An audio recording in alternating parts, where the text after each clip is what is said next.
Fire and blood make poor tools, as kings make poor servants. House Targaryen called themselves dragons long after the last beast died. Perhaps it's only fitting that even their humility was monstrous.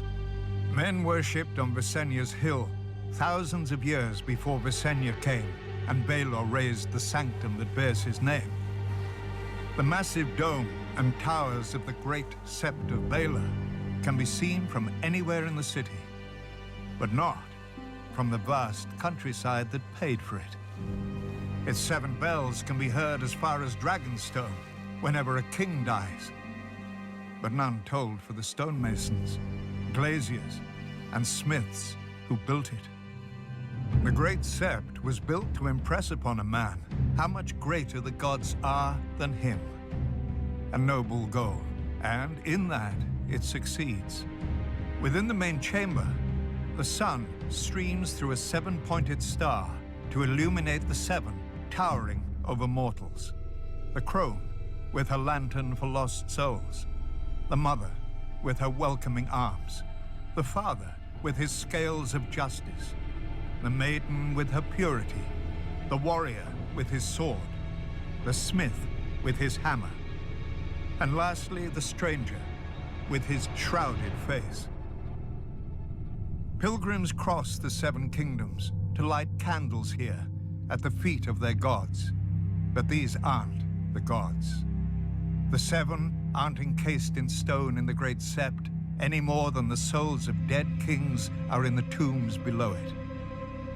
To steward his monument to vanity, Baelor summoned the High Septon of the Faith from his ancient seat in Old Town and gifted him with ornate robes and a crown of crystal and gold.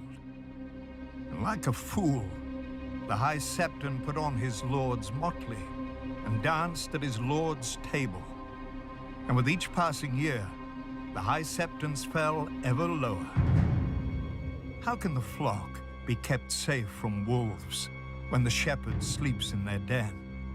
Baelor himself appointed a simple-minded stonemason, believing him the smith reborn. And when he died, Baelor replaced him with an 8-year-old boy, whom Baelor had seen speaking with doves that answered with the voices of the 7. Still, the common people revere Baelor as the Blessed. They tell of how he forced a High Lord to wash a beggar's feet, fasted to tame his unnatural lusts, and walked the bone way himself to make peace with dawn. Many Septons and Septors even claim that Baelor rescued his cousin, the Dragon Knight, from a snake pit, because no viper would strike a man so pure and holy. A lie.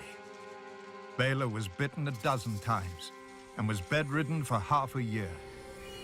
And yet he didn't die, nor did his High Septons ruin the faith. Blessed Baelor's statue may greet men outside the doors, but when men enter the great Sept, they don't see the gold or the crystal or the ambitions of a humble member of a powerful dynasty. They see the gods. They feel awe at the divine majesty and their own insignificance. The gods work through Baelor's pride and vanity as they work through all of us. For the faith is more than a sept. The faith is more than a High Septon, more than all the Septons and Septors who preach to the living, more than the silent sisters who prepare the dead. The faith is the will of the gods, and we are all its instruments. Kings and beggars, lords and cobblers, lions and sparrows.